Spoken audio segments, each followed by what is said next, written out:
Recent டைம்ஸ்ல இல்ல கொஞ்ச நாள் முன்னாடி இந்த ஆழ்கடல் உயிரினங்கள்லாம் கடலோட மேல்பரப்புக்கு வர்றது, இறந்து கரை ஒதுங்கிறது, இந்த மாதிரியான விஷயங்கள்லாம் வைரலா போயிட்டு இருந்துச்சு. இதுக்கெல்லாம் பின்னாடி இருக்கிற காரணமா லவயத்தான் அப்படின்ற ஒரு மிகப்பெரிய ஆழ்கடல் உயிரினம் வெளியே வர போறதுதான் அப்படின்ற விஷயத்தையும் பலர் சொன்னாங்க.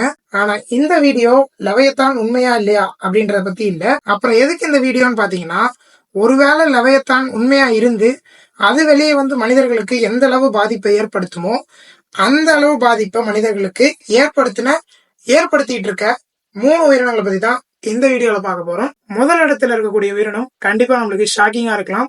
நிறைய பேர் ஈவன் கெஸ்ஸும் பண்ணியிருப்பீங்க. சோ ரொம்ப பேசாம வீடியோக்குள்ள போயிடலாம். 3வது இடத்துல இருக்கிறது எலிகள். பார்க்கறதுக்கு இந்த எலிகள் சின்னதா இருந்தாலும் சுமார் 5 கோடி பேரை கொண்டிருக்குன்னு சொன்னா நம்புறதுக்கு கொஞ்சம் கஷ்டமா தான் இருக்கும். பட் 14ஆம் நூற்றாண்டுல பிளாக் டெத் அப்படின்னு அழைக்கப்படுற பியூபோனிக் பிளாக் அப்படின்ற நோயை பரப்புனதே இந்த எலிகள் தான். அது மட்டும் இல்லாம விவசாயிகளுக்கும் இந்த எலிகள் பெரிய எதிரியா இருந்துகிட்டு இருக்கு. 2வது இடத்துல இருக்கிறது கொசுக்கள். இது பரப்புன நோய்களான டெங்கு, மலேரியா, ஜிகா வைரஸ்னால இது வரைக்கும் பல கோடி மக்கள் இறந்திருக்காங்க. மலேரியானால மட்டும் வருஷத்துக்கு 6 லட்சம் பேர் இறந்து போறாங்களாம். இதனால உலக லெவல்ல எக்கானமியே பெரிய லெவல்ல கிராஷ் ஆயிருக்கு. இன்னும் இந்த கொசுக்கள் பல வகை வைரஸ பரப்பிட்டு தான் இருக்கு. அப்போ முதல் இடத்துல இருக்கிறது எந்த உயிரினம்னு கேட்டீங்கன்னா வேற யாரும் இல்ல, மனிதர்களாகிய நம்ம தான்.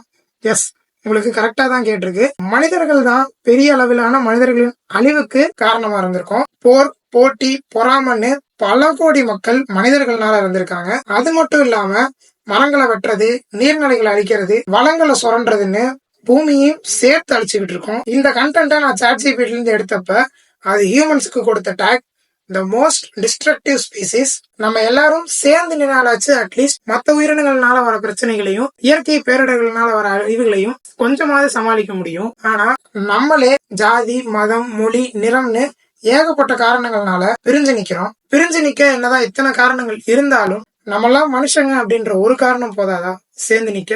It's me Vijay, signing off.